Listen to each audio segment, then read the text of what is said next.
Hey guys, it's RickX. I'm back on LeeChess.org solving some chess tactics specifically. So let's just get right into it. First tactic, I'm playing black. White on their last move has just played rook takes f5. And doing a quick material count, I have a knight and a bishop versus a knight and a bishop, 2 rooks versus 2 rooks, and 4 pawns versus 5 pawns. So white has just nabbed an extra pawn. Now the first thing I see about this position immediately is that my own king is in danger, but white's king I think is in more danger. It's in danger of getting back ranked, checkmated specifically. Back rank checkmate is when the king is kind of trapped behind his pawns and a heavy piece coming to the back rank, usually a rook, sometimes a queen, will result in checkmate because the king has nowhere to run. He can't go here, he can't go here, he's blocked by his own pawns. So, yeah. That's the first thing I notice. However, sadly, the white bishop is covering the square, or else this would be a very easy puzzle, just rook c1 mate. Well, it wouldn't be an immediate mate. White could futilely attempt to block with this rook, I would take it, block with that rook, I would take it, you know, but the game would be over. So, knowing that the bishop is covering this very critical square, the first thing I want to look at is ways to force the bishop off this diagonal, or just get rid of it entirely, because if I can eliminate this bishop while still keeping the threat of rook c1 mate here, I think I will be crushing. I'll just be immediately winning. That's the thing I see in this position. Now maybe the tactic will turn into something else. They can do that. They can seem like one thing at first and then turn into something completely different. So, yeah, there's always that possibility, but I do think it'll involve deflecting the bishop somehow. So the first thing I'm looking at is bishop f8, but this does leave my rook on e8 vulnerable. So like if I play bishop f8, white can always respond with rook takes e8. You know, I take back and then he just takes an f8 and I'm in trouble. Or am I? Because after rook takes rook, I'm threatening mate again, but the bishop's now not covering that square. But white does have this check on f7 that looks pretty diabolical. King h8. Rook g7 check. King g8 looks suspicious. Knight f6 check. Yeah, I don't think that's working because my weakness on f7 in that line, and it just immediately right now white's probably threatening rook f7. That's their major threat. Because my king looks very precarious. It looks like it's in danger of getting checkmated with the knight, the bishop, and both rooks hanging around. Looks scary.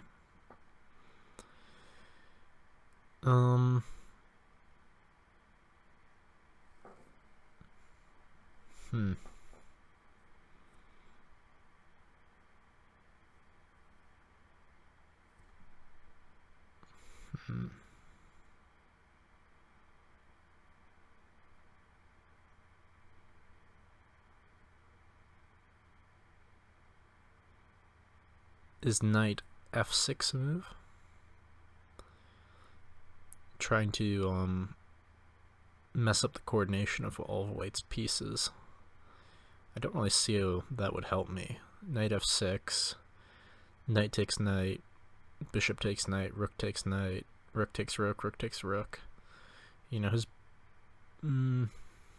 his bishop is staying defended in all those lines.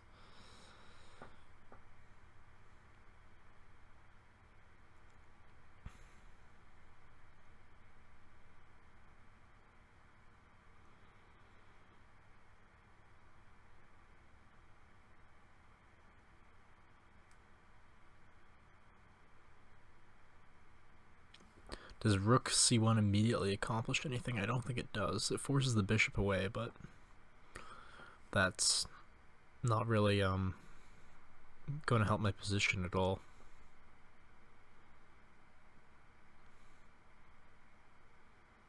What about rook f8 then? If bishop f8 is failing due to me leaving the f7 square still unguarded, what if I attempt to guard it? So rook f8 forcing, if bishop takes, then rook c1 mate. And if rook takes, bishop takes rook. Rook f8, rook takes rook, bishop takes rook. If bishop takes bishop, then it's mate. So bishop has to go somewhere else. But what's my follow-up there? Also, if I'm no. Well, if rook f8, there's rook takes bishop check, knight takes rook. And then rook takes rook. Although I could grab the bishop in that line. It's like an intermezzo move. So rook f8, rook takes bishop. It is check, so I have to respond to that. Knight takes rook. Rook takes rook. King takes bishop. But then just rook takes my other rook. And then my knight on e7 can recapture that rook. What's the material count even there?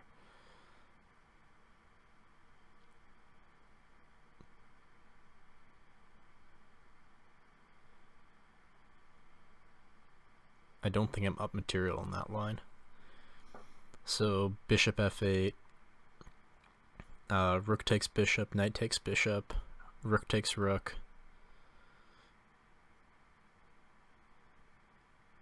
King takes bishop, rook takes rook on c8, knight takes rook. I have a knight versus a knight, and I'm attacking white's knight, but white's knight can escape. So I don't think I've accomplished anything there. So rook f8 looks like it fails to the fact that my bishop, it can be unguarded, so white can remove the defender of my rook via taking the bishop with check, forcing me to respond, and then take my rook on f8. And I think that's just bad for me. Does a quieter move work? King h8 immediately. I'm still going to be running into bishop g7 check. King g8, he's off the diagonal now. Does he have any good checks after that? Doesn't look like it. Because knight f6 is just meant by bishop takes knight, rook takes rook, rook takes rook. I'm still threatening mate.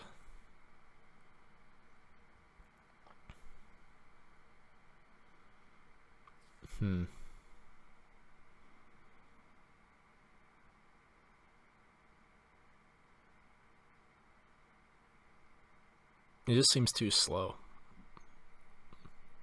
Moving my king immediately, just to get out of range of the check on f7. Because that check on f7 looks critical. Absolutely critical.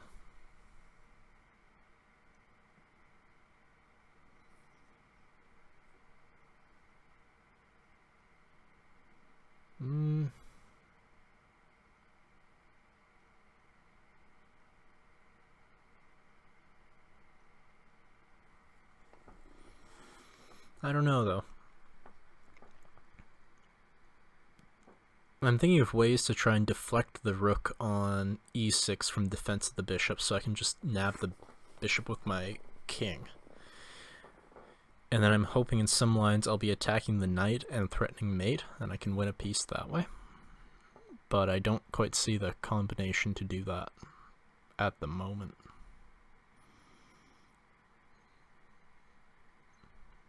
Bishop f8. Rook f7 check. King g8.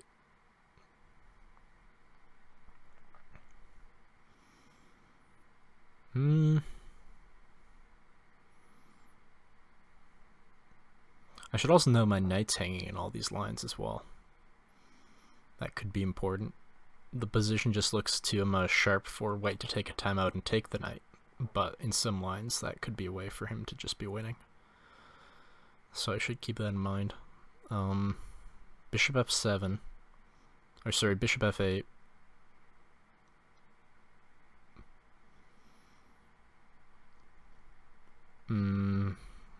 Rook f7 check is what I was looking at. King g8 in those circumstances, I think, just runs into rook g6 check, with mate soon to follow.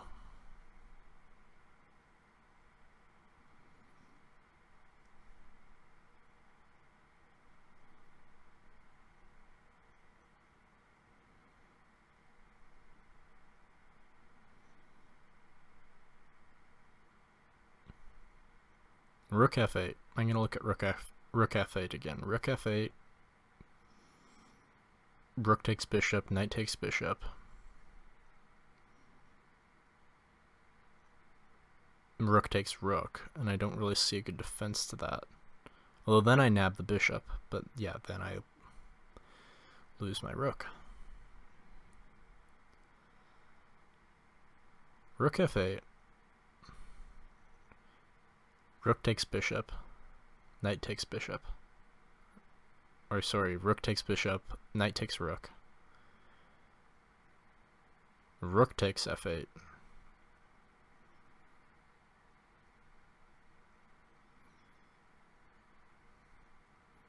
Rook takes, rook takes f8. Rook takes f8, just bishop takes f8, and what am I doing there? Not any better. So when rook takes f8, king takes bishop again, rook takes rook, knight takes rook, and then the white knight moves somewhere. And I haven't accomplished anything.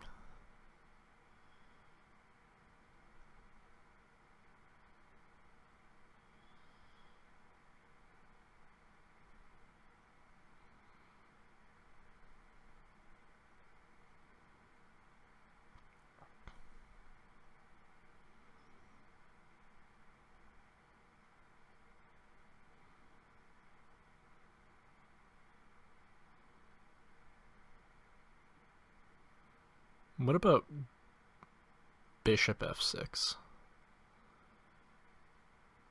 I'm trying to threaten to remove the bishop on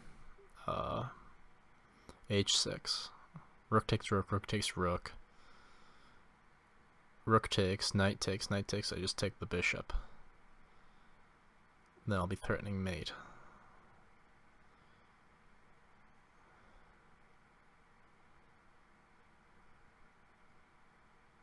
Well, I've been threatening mate earlier, because my rook will have been on e8, so I don't think black should take on e8 in those lines. So bishop f6, knight takes bishop, then I just take the rook. Maybe it is this. Maybe the difference between moving the knight there and moving the bishop there is important, because I uncover my rook on the e file. So bishop f6, what else can black do? Black can take with the rook on the f file. So f rook takes bishop. Then just knight takes bishop, or sorry, knight takes rook. Knight takes knight. Then rook takes rook. So bishop f6. Knight takes bishop, how about? Well, then I just take the rook. And I'm threatening mate again. And then what if rook check? Rook check on f7? Well, I just take the bishop then.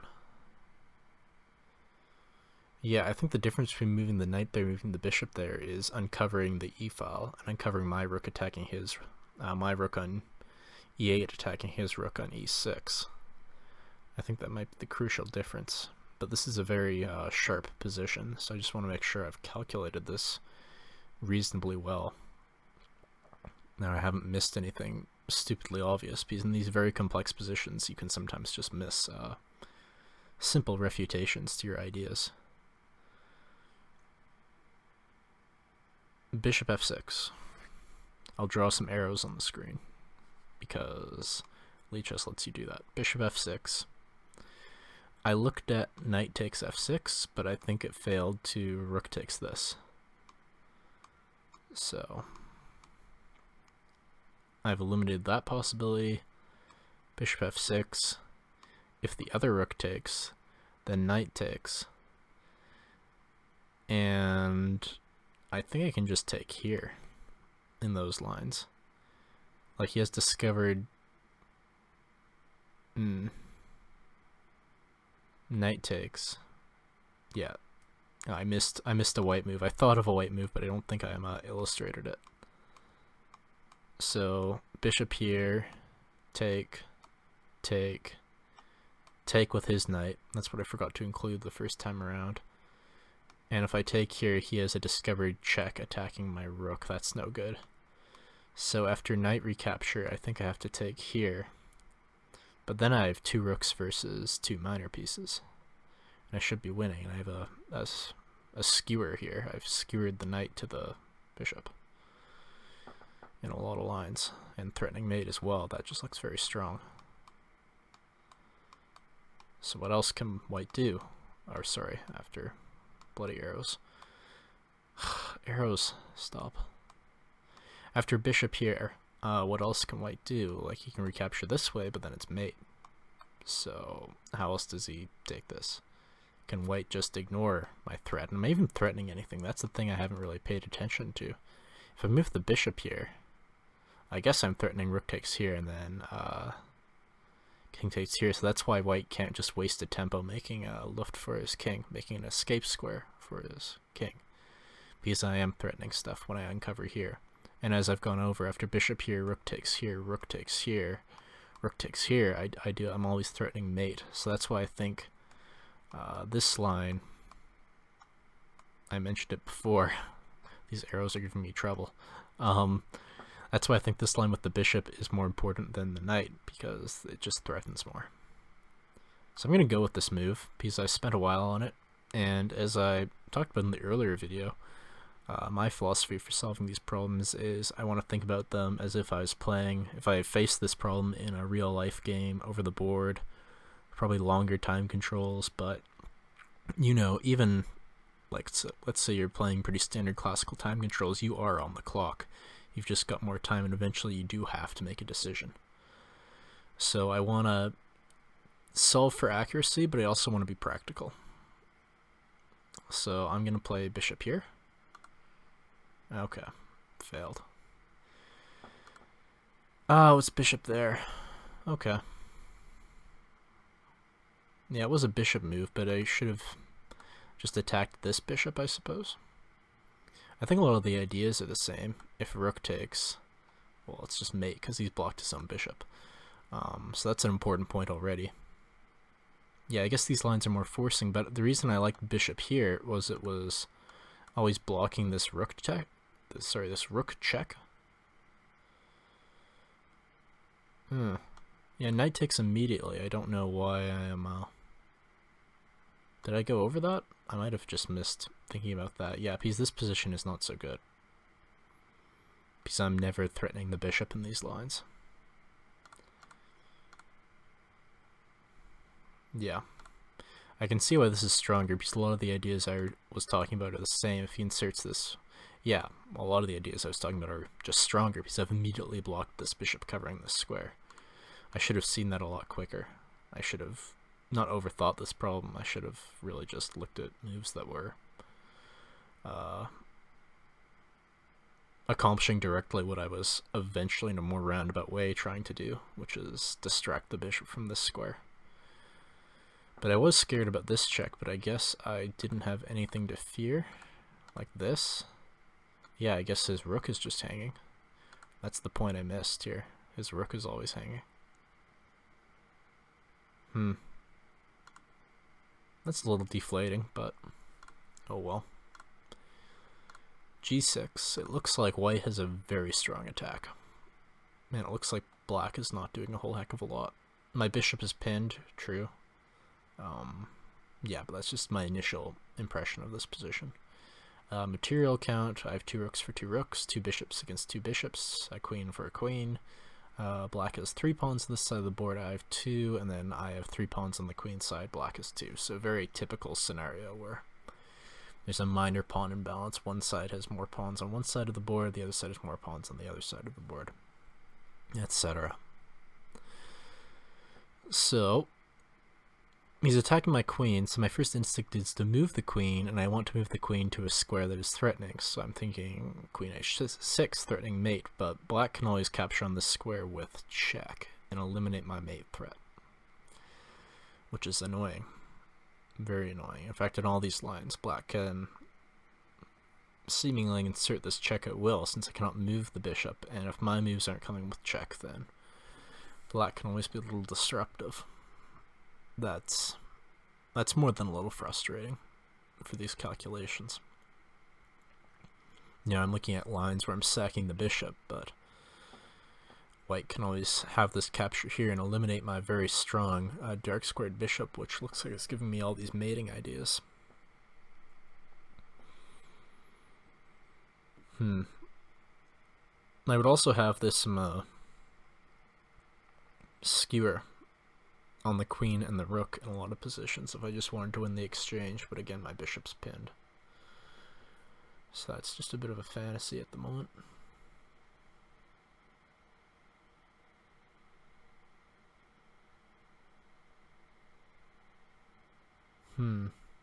Yeah, I don't have a lot of forcing moves in terms of check. So I should look at whether this capture is really going to be that important, whether I should maybe focus on moves that are more threatening in a different way. I guess the obvious thing I've missed is I can just take this bishop. I don't know why I haven't looked at this sooner. So if we're looking at how this position came about, he played bishop here, I played bishop here threatening mate. And he has to block the mate, and I just take the bishop now.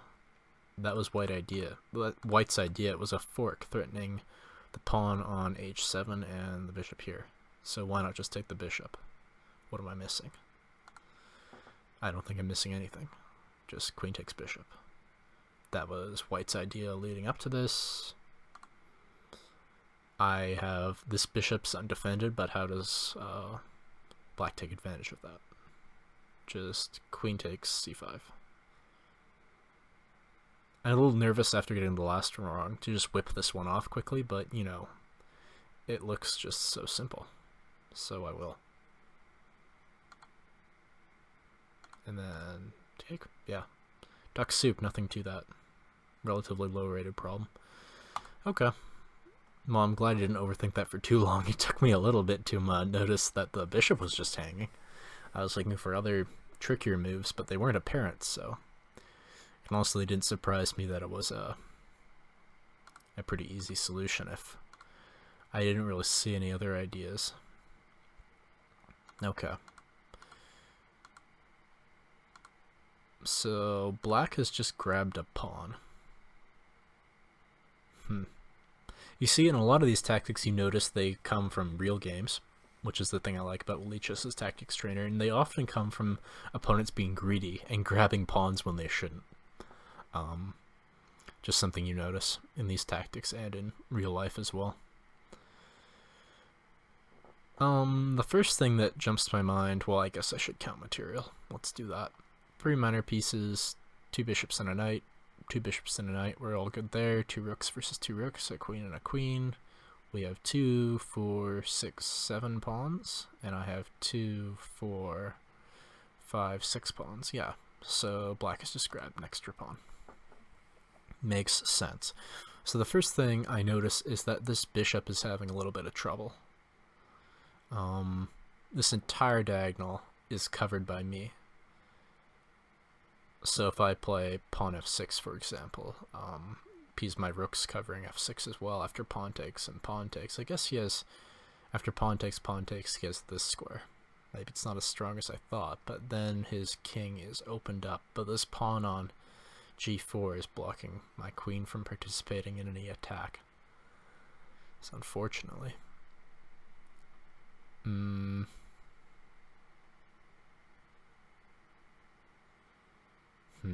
What about just bishop takes, forcing the queen away? Does that improve my prospects somewhat? Because one idea I immediately notice is, let's say I go pawn takes pawn, and white ignores this tension between the bishops and just blindly recaptures pawn takes pawn. I don't know if this is the best move, but I can just insert rook takes rook, forcing king takes, because queen takes would result in the loss of the bishop. And then queen swinging over for check. And in those lines, I've put another attacker on the bishop, and I'll be winning the bishop. For example, if queen blocks, I just trade queens, then take the bishop, or if the king moves, I just take the bishop, and I've won a piece. But of course, after pawn takes pawn, white does not have to respond with pawn takes pawn. He can take my bishop. However, then I can take on f7 with check, forcing rook takes, I suppose, because otherwise he's losing his queen. How do I cause any trouble there? I'm not seeing it. Rook takes rook. You could even take with the king. Interesting.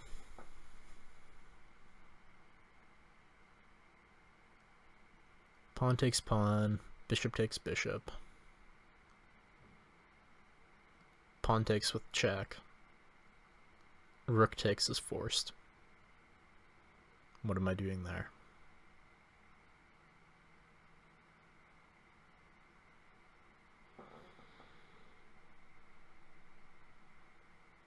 Don't really see that one either. Well, let's think about bishop takes first then, this other forcing move. Bishop takes bishop, queen takes bishop. Then pawn takes pawn. It's not so clear to me. Let's say black obliges us and takes back with the pawn. I have this pressure here, but what is it really amounting to? Like, rook takes rook, just bishop recaptures. I'm not seeing anything there.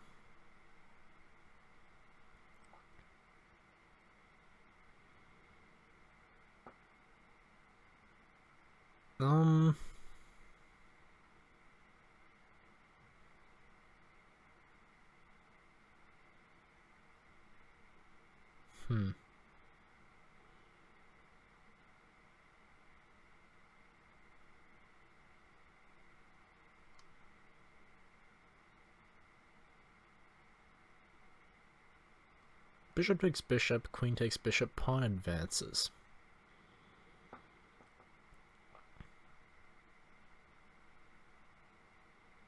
Let's say pawn takes. Pawn takes.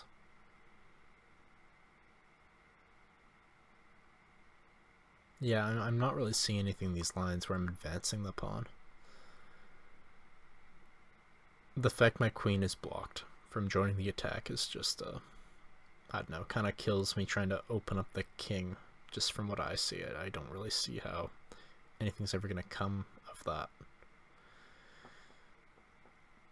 I feel like the tactic more involves taking on e6 and not pushing to f6. Maybe I'm wrong though.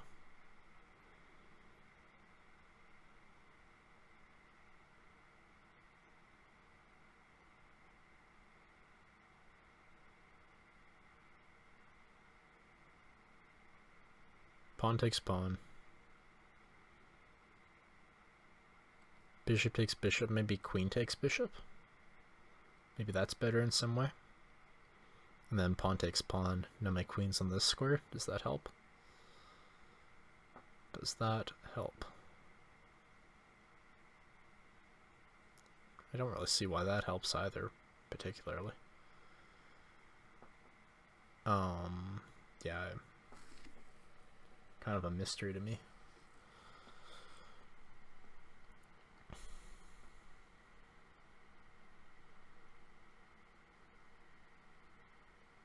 kind of a mystery.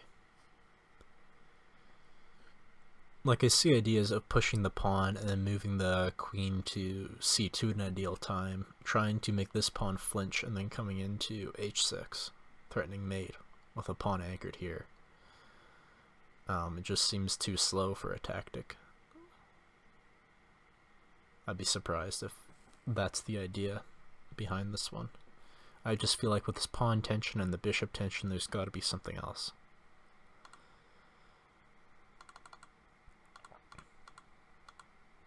Yeah.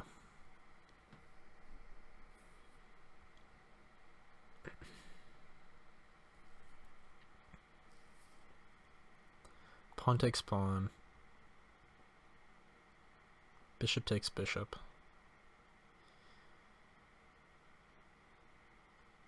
Queen takes bishop. Pawn takes pawn.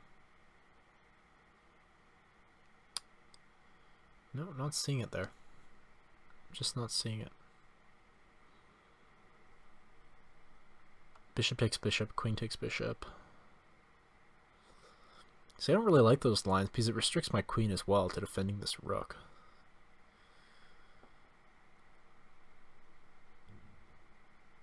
Yeah, I don't really like those lines.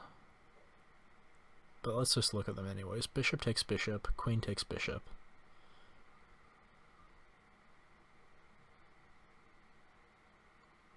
Then pawn f6. Black is obligated to recapture. Take. I'm not even obligated to recapture, just move the bishop back. I take here, king takes here. Is that really the end of the world? Like, I can't bring my queen up here to threaten nasty stuff because my rook's up hanging.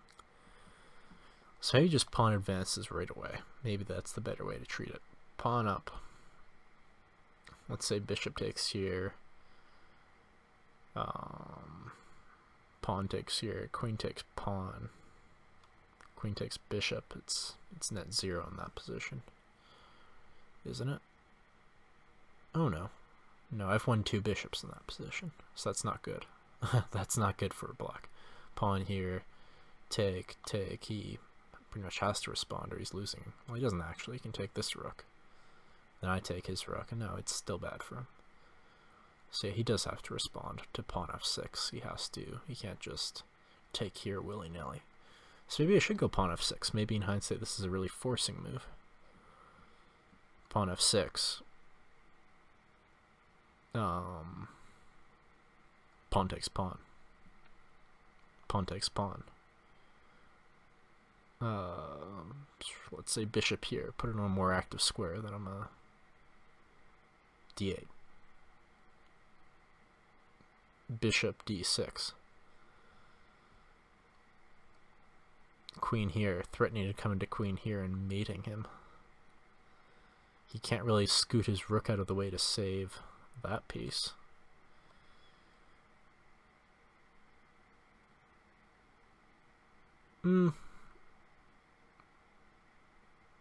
It seems slow, but this pawn f6 move is kind of forcing.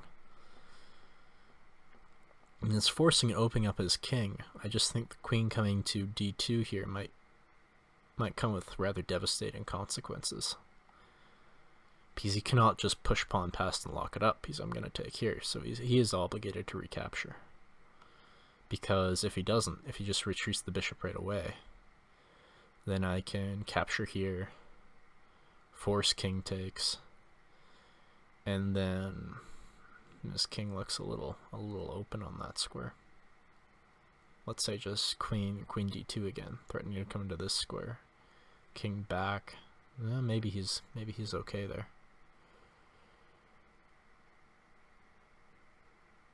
Maybe he is okay there. Although maybe then no, I can't do that. After pawn here, bishop here.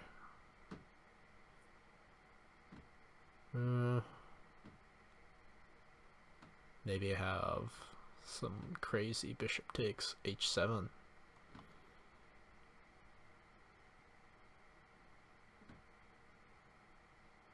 That'd be a wild move. Pawn here, bishop back, bishop takes f7. King doesn't even have to take though, he can run to h8. Then I take here with check. King here, god, this is getting hideously complicated.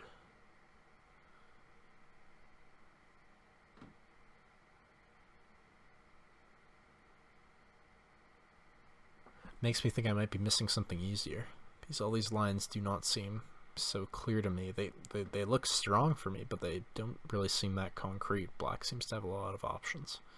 So pawn here, bishop back. Do I really have this move? Bishop takes h7. Let's say just king takes, just to humor myself. I was thinking queen here, check. King back here.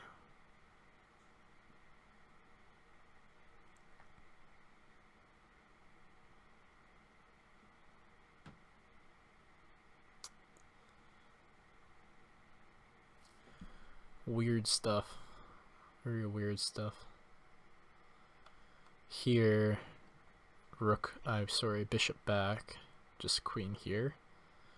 Threatening to come into here, but now he can always just push past. That's not good. I need to break immediately. I need to attack this pawn structure. So pawn up, bishop back, pawn takes pawn, king takes pawn, queen d2, just king retreat.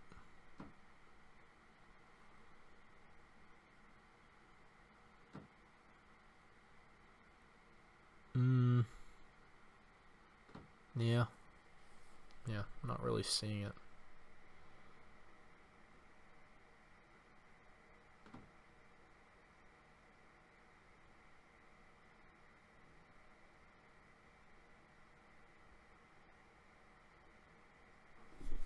Not really seeing things a lot in this session, but in the interest of time, I'm just gonna have to make a move here. Well, let's go with this pawn f6 push, because that's the one I've spent a lot of time analyzing. Okay, it's the best move. Okay, he's going for this line. I thought this line was totally winning for me, though. Just take here. Because, yeah, if he takes here, I take here with check, and then recapture the bishop. And at the end of all this, I'm up a piece. So I thought this was winning. No. Oh god, I've really messed this puzzle up. What is the correct move then? It's queen takes. Why isn't this winning? Ah, he has this check. Oh, I totally missed that. Yeah, and then he can just take here. I missed he had the check. Okay, queen takes. And just bishop retreats. I guess this is very strong. Yeah, okay. I guess I could win the rook immediately if I wanted. Yeah, it's just a really strong position. Like, this isn't even the engine's top move. This also comes to mind, but this is just really strong, it looks like. Trying to swing over here. Yeah, so it's a position where the engine isn't even recommending a tactic. It's just white's attack is so strong. Those are always tough ones to solve. But I should have just realized that you never know when it's going to be a very precise variation that wins you material, or whether it's going to be just an overwhelming positional advantage. Okay. Knight takes h2. And I am black. Okay. So material count, it looks like black has just given up a minor piece temporarily. So I have a bishop and a rook versus knight and bishop and rook. A queen and queen. We have 4 pawns for white and 5 pawns for black. So I'm up a pawn, but down a minor piece. Okay, so first thing I see in this position, king safety. The king looks a little weak for white. In fact, it looks very weak. I see a number of attractive options here. And my king is relatively safe. I say that word relatively. I don't think it's that safe. So the immediate thing I'm thinking of is queen takes f2, threatening the rook and threatening mate on g2, but black can cover that easily by just moving the rook to g1, defending both the rook and the mate threat. What do I have after that? I don't know. So the next thing I'm looking at is changing up the move order, taking on g2 first, sacrificing another minor piece for an overwhelming attack, perhaps.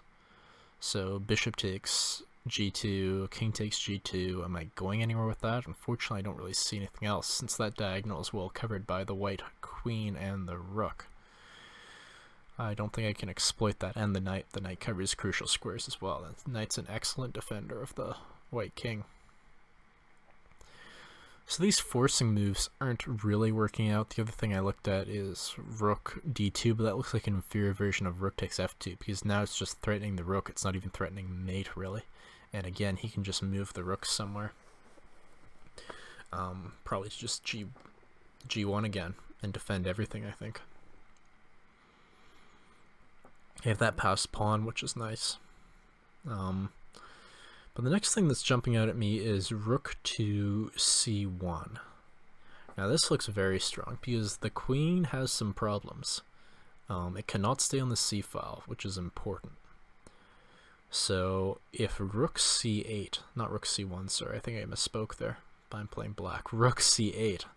Where does white put the queen? It cannot move it laterally towards the king to help defend, so it cannot put it on d5, cannot put it on e5. My bishop and my queen control those squares respectively, so the queen has to go somewhere else. It cannot go to d6, my queen covers that square. It can go to e7, however, threatening the bishop, or it could just take the pawn on a7, again threatening the bishop. The queen is less centralized there, so let's say it tries to coordinate with the rook. Let's say it defends the rook. Yeah, let's say that it goes queen e7 after rook c1. Where's my follow-up there?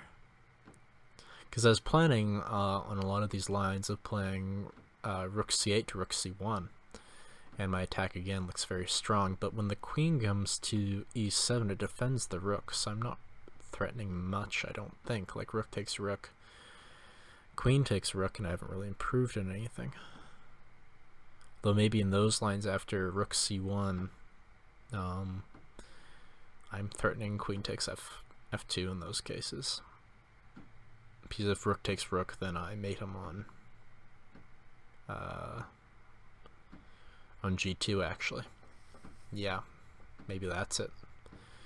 So rook c8, queen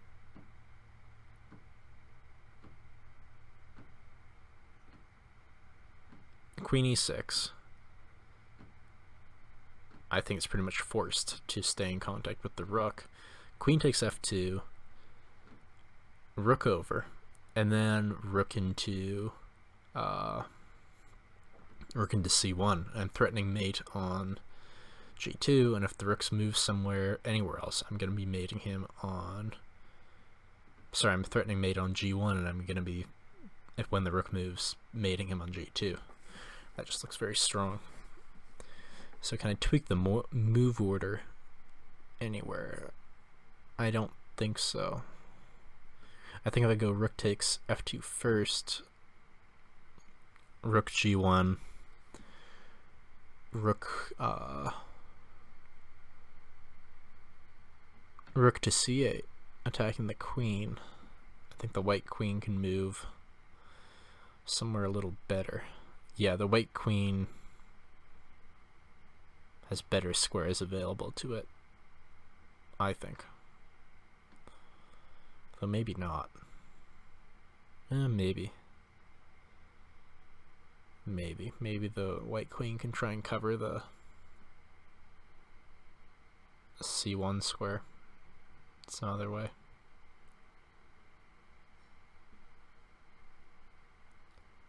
Rook c8 just looks more forcing. But rook takes f2 is pretty forcing as well, but I don't know, this line just appears to work to my eyes. Rook c8, Queen e7. I don't think rook c1 works immediately. So rook takes f2.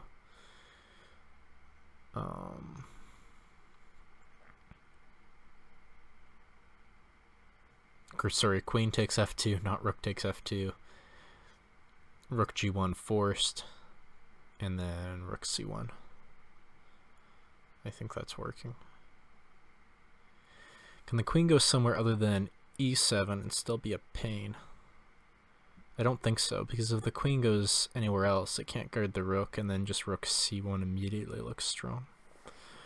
So I'm going to go for this again in the interest of time, and it just looks like a strong combination. Yeah, let's try it.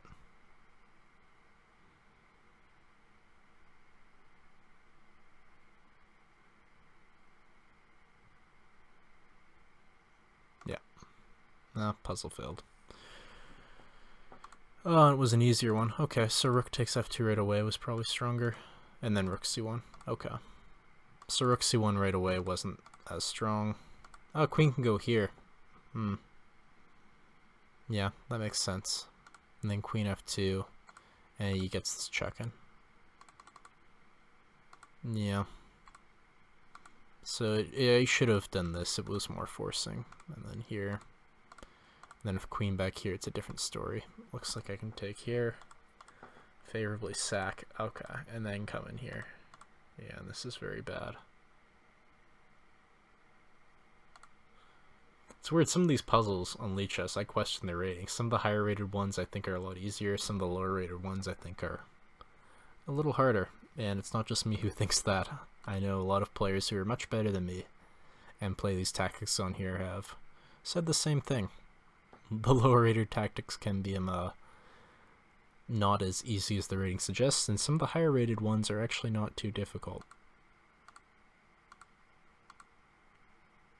Overall, though, this is a pretty depressing session. I am not on the ball today. Okay, so I'm playing white, bishop takes pawn, skewering the queen and the rook. And black has responded with bishop takes f2, attacking the king. So material-wise, I have 3 minor pieces versus 3 minor pieces, 2 rooks versus 2 rooks, a queen and a queen. I have 3 pawns on the queen side, 3 pawns on the king side. My opponent has some scattered pawns on the queen side and a couple pawns on the king side. So it's a very messy. The pawn count isn't too relevant here.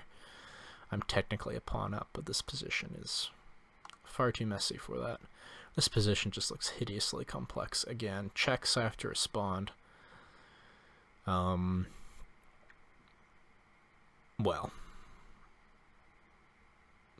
my king just looks very, very exposed here, but king h2 immediately comes to mind. Since I'm not within immediately checking range, if I go to h1, this bishop can come out and do nasty things on this diagonal to me. Yeah, this is a very complex position. My bishop's under attack, my rook's under attack twice. White's, black's queen is under attack and rook is under attack. Yeah, it's just, I'm threatening mate once the queen moves. This position's just an absolute mess. An absolute mess on the board. I don't like king f1. I don't know, something about that move. I'm going on light squares again. I'm the rook's kind of eyeing me on this file. I might lose this pawn, although then black gets mated. Black has to be very... No, if I lose this pawn, one of my kings on f1, it comes with check. That's absolutely devastating. So I think king... Yeah, same idea of king h1. I shouldn't even be worried about bishop here. I should be worried about queen takes h3. That's devastating. So I think this is absolutely forced. And because this is a check and I can only respond to it in so many ways, I think this is the correct move. So I'll just play right away and then calculate further on. Normally I would not advise doing this.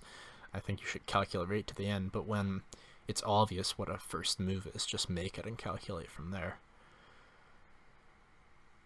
Even this isn't so clear. I think black can sack again on this square and I go here. And this looks a little dangerous still, but all the other squares look like suicide. G2, but then again, this bishop check looks like it might tactically work out in some lines, just because I have so many pieces hanging. So I think it's king h2. Yeah, I don't think this bishop takes g3 move is too much to worry about. So I'll go here. Okay.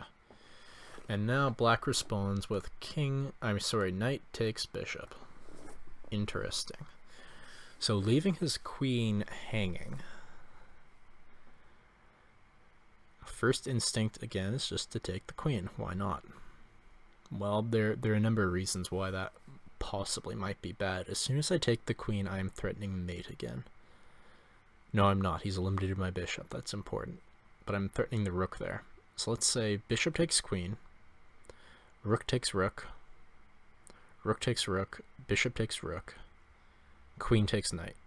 I have a queen, a knight, and a bishop. My opponent has a rook, a bishop, and another bishop.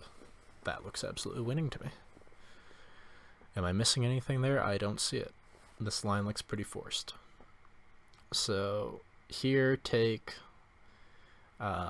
if you take here first, I can just take here again. I don't really see the big deal. If I take the queen and knight takes rook, attacking my queen, just rook takes knight, and I'm clearly better.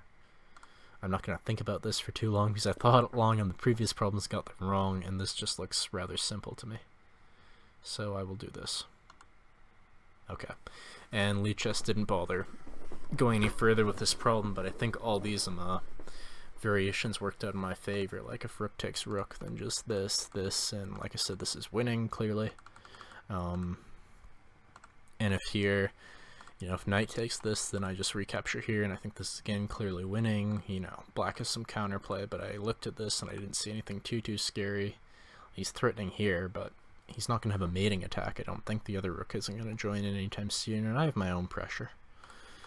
And what's the other move Stockfish recommended? Just bishop takes here. Well, then again, I thought this. Trade down, and again, I'm picking up the knight in all these lines. The knight's hanging. That's very important. He has this check. Pins my knight to my queen, but how can he exploit that? He has a light squared bishop. My knight's on a dark squared. His rook's a little far from coming into the game, and my bishop covers e1, so he can't even double and start really threatening stuff. So yeah. Okay. Well, let's keep trucking.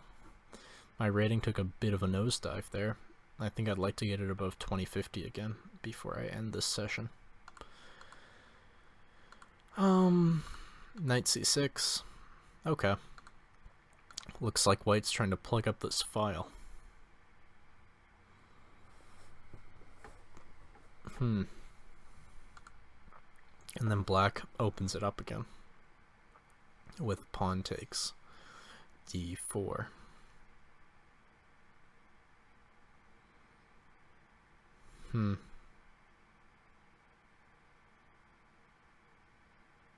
Well, I can recapture the pawn.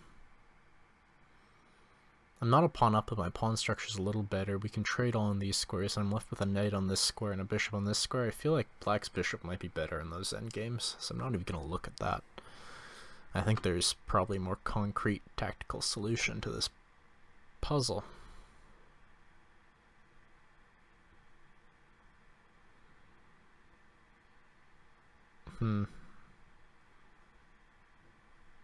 What about knight a7 attacking the rook? Twice, or 3 times indirectly. As my rooks exert pressure along this file. Knight here, rook takes rook, just knight takes with check, king back, rook takes, I'm up material. And then again, if this rook moves over here, just take. I'm up material. So the critical line after knight a7, rook takes rook, is the fact I can take this rook with check. I think that's going to be it. Again, I don't want to spend too much time because I spent so much time on the other problems, they just seemed harder objectively when I first looked at them. But this just looks very simple to me. At first notice, just knight a7. I've got too much pressure along this file on too many pieces. No matter which rook he moves, I'm going to be winning material. Like this rook takes. Is that true? Here takes, and I win the exchange. I'm threatening this bishop as well. Bishop here. You know, my other rook's coming in. That just looks very strong. It looks like more than an exchange. It looks like I have a large positional advantage as well. I think this is it, because I think one of the most testing variations is immediately refuted. So the other one is just rook takes knight, rook takes rook, and I'm up an exchange. I think in a clearly winning endgame. So I'll go for this. Best move. He's going for this line. I just take. And Lichess doesn't continue this any farther, which sometimes I think, you know, I'm relieved because I don't have to calculate it anymore, but just to illustrate why I think this is a winning endgame, I'm hitting the bishop, so I'm forcing it to move. I'm gaining all these tempos in the endgame, and I think my rooks are just absolutely dominant here. You see Stockfish. Can't really decide between which rook. Now it says this is the best move. Now it's saying pawn takes here is the best move. This is what I saw. I actually thought about this rook coming in. It still looks strong. You know, here, I guess then pawn takes. You know, it just looks clearly winning. He's got another weak pawn right here. This pawn's weak. And I'm up the exchange. Just like a totally winning endgame to my eyes. And I think to most chess players' eyes. So I've been going for about an hour here. That's probably good enough. Not the most successful session in the world, but I bounced back to over 2050, which is good. Don't want to end the day too far down. I missed a couple of big puzzles in a row you see here, -12, -19, that were harder than their ratings made them seem. At least to me. Maybe some other people would find them rather easy, but I solved these last two pretty quickly, which is nice. So that's about it for today. Thanks for watching, and I'll talk to you later. Bye.